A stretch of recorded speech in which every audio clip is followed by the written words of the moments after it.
Somewhere in Moscow, in the sweltering summer of 1909, 13 women walked out of a heavily guarded imperial prison and vanished into the city like smoke. The prison was Novinsky, the year was July 1909, and the woman at the center of it all was a convicted revolutionary named Natalia Klimova, who had already survived a death sentence and had absolutely no intention of dying quietly behind bars. The question that haunted the Moscow police for years afterward, and that still makes this story remarkable more than a century later, is this: how did a group of female convicts in one of the most surveilled cities in the Russian Empire pull off an escape so audacious that it mobilized the entire Moscow police force and briefly paralyzed the imperial security apparatus? To understand what made this escape so extraordinary, you have to understand the world it happened inside. The Russian Empire in 1909 was a place under enormous pressure. The revolution of 1905 had shaken the Romanov throne to its foundations. Strikes, assassinations, mutinies, and peasant uprisings had forced Tsar Nicholas II to issue the October Manifesto, conceding a parliament he never truly wanted and civil liberties he would spend the next decade quietly dismantling. The man tasked with restoring order and modernizing the empire from the top down was Pyotr Stolypin, the Minister of Internal Affairs and later Prime Minister, arguably the most powerful figure in Russia after the Tsar himself.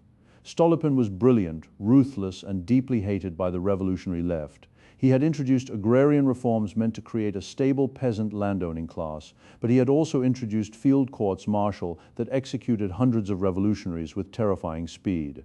The noose used in those executions became known in dark Russian humor as the Stolypin necktie, and it was an attempt to put that necktie around Stolypin's own neck that put Natalia Klimova in Novinsky prison in the first place. In August 1906, a bomb exploded at Stolypin's dacha on Aptekarsky Island in St. Petersburg. The attack was carried out by socialist revolutionaries, the SR Party, which had elevated political assassination to something close to a sacred revolutionary duty. The bomb killed 27 people and wounded dozens more, including Stolypin's own daughter and son. Stolypin himself survived with minor injuries, reportedly continuing to work at his desk while blood soaked through his uniform. The perpetrators included Natalia Klimova, a young woman from a respectable provincial family who had been radicalized by the violence and injustice she saw around her. She was not a marginal figure. She was educated, articulate, and deeply committed to the SR cause. She had written a remarkable document from prison called a letter of farewell, composed when she expected to be executed, which circulated underground and made her something of a martyr figure even while she was still alive. The Tsarist courts initially sentenced her to death, then in a twist that would have consequences nobody anticipated. The sentence was commuted to life imprisonment, and that decision, that moment of apparent imperial mercy, is what set everything else in motion. Klimova arrived at Novinsky prison in Moscow, carrying the weight of a life sentence and the reputation of a revolutionary celebrity. Novinsky was a women's prison, and by the standards of the imperial penal system, it was not the harshest place imaginable. It was not Siberia, it was not the Peter and Paul fortress, but it was still a cage, and Klimova had no intention of spending 40 or 50 years inside it. She was young, she was connected, and she understood something that purely bureaucratic minds tend to overlook. Every institution has human beings inside it, and human beings can be persuaded, pressured, or converted. Somewhere in the routines of Novinsky prison, Klimova found exactly that kind of person: a warden, a prison official, someone whose job was literally to keep these women locked up, became a participant in the conspiracy to break them out. We do not know precisely what motivated this individual: fear, sympathy, ideological conviction, personal affection, money, or some combination of all of these. But the involvement of an insider transformed what might have been a desperate and doomed attempt into something with a genuine chance of success. This is the first of several moments in this story where you have to pause and appreciate the structural audacity of what was being planned. Escaping from prison without inside help is extraordinarily difficult. Escaping with inside help is merely very difficult. But coordinating an escape for 13 people across the walls of an imperial penal institution in the middle of a major Russian city, while simultaneously managing an external support network and accounting for the possibility of exposure, that is something else entirely. And yet that is exactly what was being organized on both sides of the prison walls. On the outside, The operation was being run by a socialist revolutionary named Isidor Morchadze. Morchadze was the kind of figure who populated the SR underground in this period. Resourceful, ideologically committed, experienced in the clandestine arts that revolutionary life demanded. He needed a base of operations, somewhere to coordinate logistics, store materials, and receive the escapees once they were out. He found it in a rented apartment belonging to the Mayakovsky family. And here the story takes a turn that nobody writing a straightforward prison escape narrative would dare invent, because the Mayakovsky family included a 16-year-old boy named Vladimir, who would go on to become the most celebrated poet of the Soviet era, the thundering voice of Bolshevik revolution, the man whose work was plastered on walls across the USSR. In 1909, he was a teenager living in a Moscow apartment with his mother and sisters, aware that a revolutionary conspiracy was being organized under his family's roof, and actively helping it along. The Mayakovsky women, his mother and sisters, sewed clothes for the escapees. Think about that for a moment. They sat at their sewing machines and made garments that would allow 13 convicted women to pass unnoticed through the streets of Moscow once they were out. This was not passive sympathy, this was material participation in a conspiracy against the imperial state, and Vladimir himself, by his own later account, was not merely a bystander. He was involved. He knew the plan. He offered to help. The exact nature of his contribution is slightly blurred by time and by his own retrospective account, which was written years later when he had every reason to frame his youthful radicalism in the most heroic possible light. But the broad outline is clear. The future poet of the revolution was, at 16, already embedded in the revolutionary underground. Now here is where the plan nearly unravels, because in any operation this complex, something always goes wrong. The conspirators inside Novinsky prison discovered that their plan had been exposed. We do not know exactly how the leak happened. Imperial Russia's security services, particularly the Okhrana, the secret police, were deeply penetrated into revolutionary organizations. The SR party in particular suffered from the catastrophic infiltration by Evnoezev, a police agent who had simultaneously run the SR's combat wing and informed on its members for years. One of the most astonishing double-agent operations in modern history. Whether the exposure of the Novinsky plan came through Okhrana informants, a careless word, or simple bad luck is not entirely clear. What is clear is that when the women inside the prison learned they had been compromised, they faced a stark choice: wait and be moved to a more secure facility, or worse, or move immediately before the authorities could act. They chose to move immediately, and this is where the timing becomes almost miraculous, because the date they chose was not random. Moscow in late June and early July 1909 was consumed by a massive public celebration. The city was marking the 200th anniversary of the Battle of Poltava, the decisive 1709 victory of Peter the Great over the Swedish forces of Charles XII, one of the foundational moments of Russian imperial identity. The streets were full of crowds, ceremonies, and military parades. The police were stretched thin, occupied with crowd management, ceremonial duties, and the general chaos of a major public holiday. The timing was not coincidental. Someone in this conspiracy understood the calendar, understood how state power gets redistributed during celebrations, and understood that the gap between the guards watching the prisoners and the guards watching the streets was exactly the window they needed. But the conspirators were not relying on the holiday alone. Before the escape, the prison guards on duty were drugged with sleeping pills. How exactly this was accomplished inside a prison is a detail that speaks directly to the value of that inside contact, the warden who had joined the conspiracy. Getting sedatives into the food or drink of guards requires access, timing, and nerve. It required someone who could move through the prison without arousing suspicion. The guards went down, the women moved. They got out of the main building. They crossed an unguarded alley, and then they did something that is either deeply pragmatic or quietly poetic, depending on how you read it. They made their way into the churchyard next door. A churchyard. In Imperial Russia, the boundary between the secular and the sacred had a peculiar quality. Church grounds carried a different atmosphere, a different set of social expectations. People moving through a churchyard were not automatically suspicious. It was a space that existed slightly outside the normal logic of surveillance and control. Whether this was calculated or simply the nearest available cover, it worked. The women dispersed into the city. Of the 13 who escaped, 10 made it away clean. 3 were recaptured, which under the circumstances represents an extraordinary success rate. The Moscow police mobilized in force, but they were mobilizing after the fact, chasing shadows through a city of over 1 million people during a holiday weekend, looking for women who had already shed their prison identities and put on the clothes that had been sewn for them in the Mayakovsky apartment. The scandal reverberated across Russia.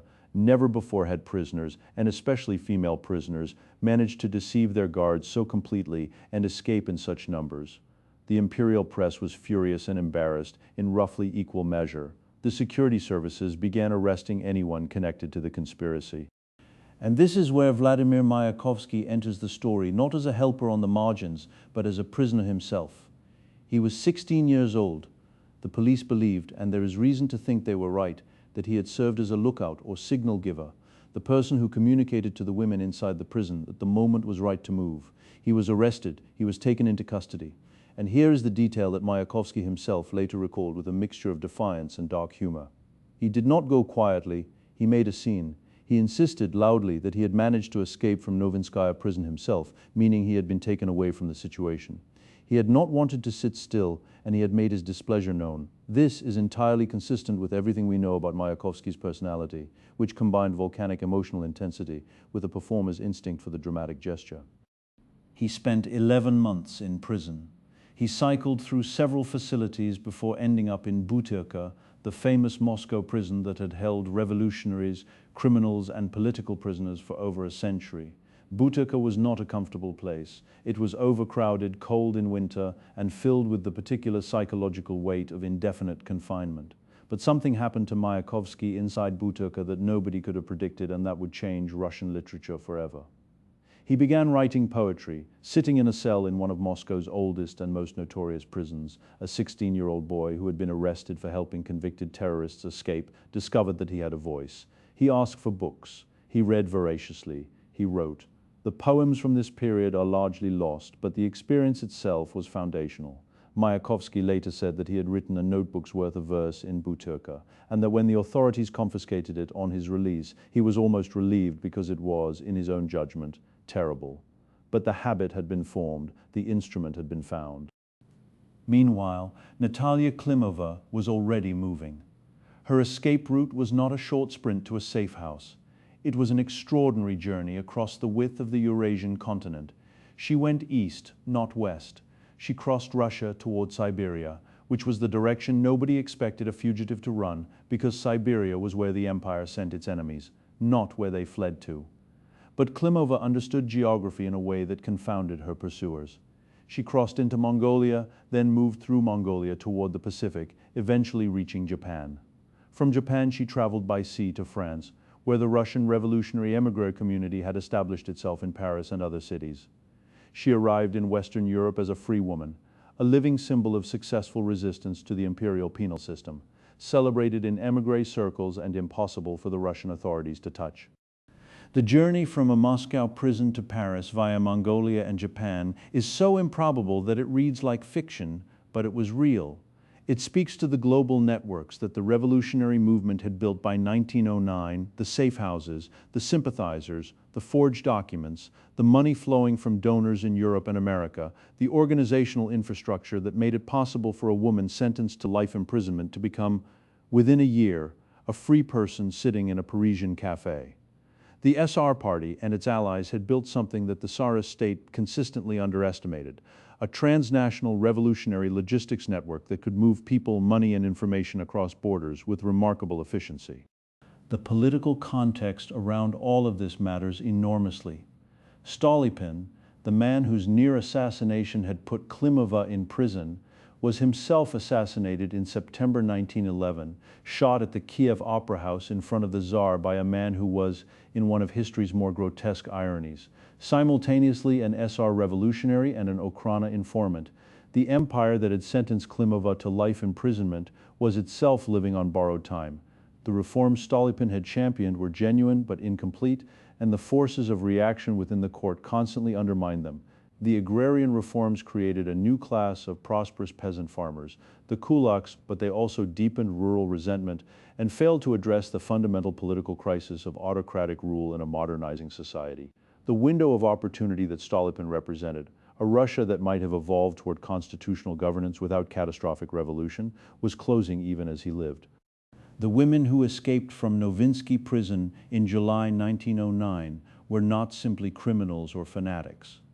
They were products of a specific historical moment in which the Russian state had made a series of choices about how to respond to political opposition, about who deserved civil rights, about whether reform or repression was the appropriate answer to social crisis, that had driven educated, idealistic young people toward violence as the only available form of political expression. The SR Combat Wing did not emerge from nowhere. It emerged from a system in which peaceful protest was crushed, in which trade unions were illegal, in which the press was censored, in which peasants could be flogged, and in which the gap between the rhetoric of Russian civilization and the reality of Russian governance had become so vast that some people concluded that only spectacular violence could force the system to confront itself. This does not mean the bombings were right. It means they were comprehensible. And the escape from Novinsky prison was, in its own way, a political act as much as a physical one. The 13 women who walked out of that prison were not just saving themselves, they were demonstrating to the revolutionary movement and to the imperial state alike that the system of control was not as airtight as it pretended to be, that human beings inside the machine could be reached, that solidarity could cross walls, that the state's power to confine and punish had limits that a sufficiently organized and determined group of people could find and exploit. The long-term ripple effects of this story run in several directions. Mayakovsky's 11 Months.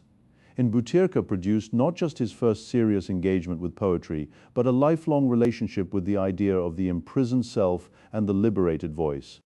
His later work, the thundering futurist manifestos, the Soviet propaganda poems, the searingly personal love poetry, all of it carries the imprint of a young man who learned to write in a cell.